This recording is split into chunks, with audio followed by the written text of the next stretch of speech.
Oh, sorry. Oh, it's locked. Welcome to Splinter. First time on the Severn, first time using the Kona. It's the space efficient one. And we really were up against it this year. With 2 late additions to the squad, a smaller car than I've ever used running one of these trips, and no trailer, we were really going to have to make sacrifices when it came to space. This situation also left us needing to shuttle run up to our launch point, which delayed our start.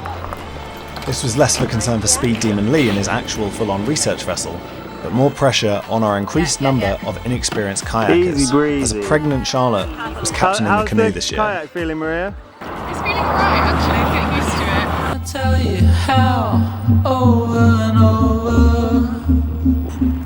As we finally hit the river, fortunately, Maria and Brian found their sea legs quickly in the kayaks. Well, quite quickly. Oh, it's so bad. Maria just forgot what we were doing. Yeah, what were we doing? Stop grabbing me. Sorry. Alright, I've got a shoe. You press on the other side. This is the non-shoe I got it. Got any footage? We soon found ourselves passing through the positively bustling town of Sourport, where only one person almost hit us with a rented motorboat. Jamie and I found time to check out a backwater/drain/trolley graveyard, which was soon followed by a visit from the River King himself. Or herself. I think all boats are ladies, aren't they? And just like on the Y, Jamie found time to do some kayaker-angler relations building.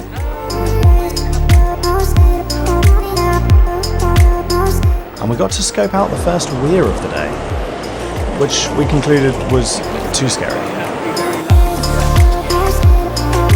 This was the first time most of us had ever been locked through, in a kayak or otherwise, and it was quite intimidating to be inside the currents. It really makes you appreciate how much force is being held back by those gates. And leaving feels like something from Lord of the Rings, even though I'm pretty sure Tolkien never mentioned a lock. Alright, so the situation is we went through a lock with a nice man who let us through with just one licence, because we all have a licence for our boats. And he said he'd call through to the next lock because that's where we're going, Hogs. And we were like, alright, fine, crack on. So we're pottering along, having a lovely time. We go for a little pee break, have a little bit of pasta and whatnot. And then a narrowboat stops up and says, oh, they're waiting for you down at the lock, by the way. We're like, alright then, so you better get a move on. And they said, yeah, about half an hour or an hour. But no, we haven't made it.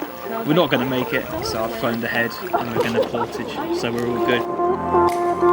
At least with that time pressure off, we could slow down and chill for the rest of the day's paddling.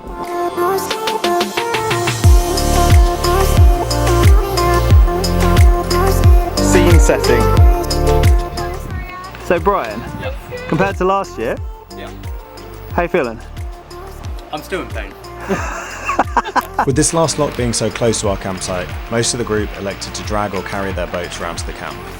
But with the wheels left at camp to save space on the shuttle run, the canoe was really quite heavy, so I took it upon myself to paddleboard it round on my own.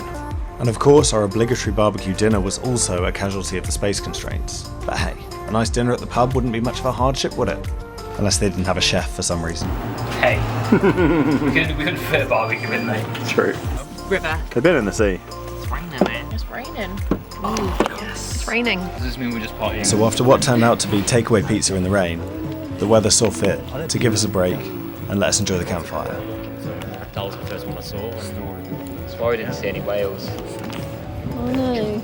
There's just a really perfect reflection of the fire in your glasses that makes you look like you're having a supervillain origin story.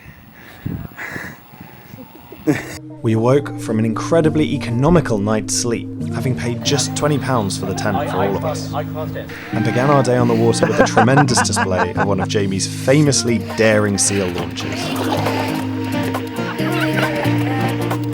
Yeah. Still going.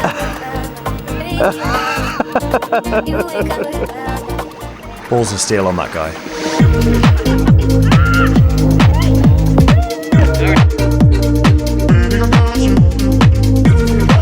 Our second day also meant a shake-up for our kayak-heavy fleet, as well as some light hide and seek. Guys, we've been rumbled.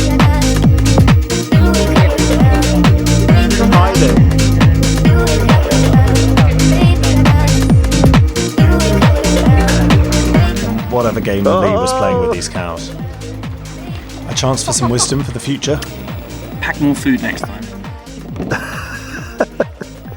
Who? Me? No, me. Oh, okay. I'm telling myself.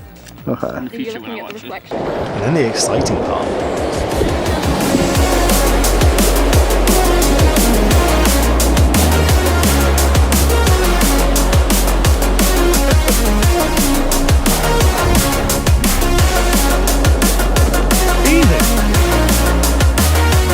I mean, just look at the victorious swagger in those 4 kayakers. Aqua Patio.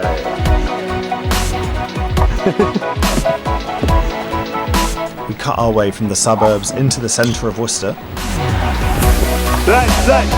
getting great views of its wonderfully waterside cathedral.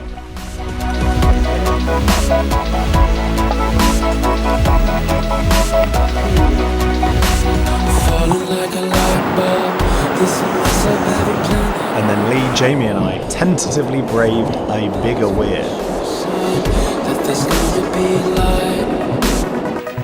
Waited for our now tiny friends to come out of the accompanying lock. Keep your eyes peeled for a good land spot. And then it was time for my Google Maps research of this trip to really come into its own. Landing us at the bottom of a steep and muddy bank which required significant effort to get the boats up. Then up a functional but smelly footpath Fart joke. Fuck children. into a random cul-de-sac. And I really think that the adventure lesson that I took from this trip is that as long as people want to do boats, I'm going to find a way to make it happen.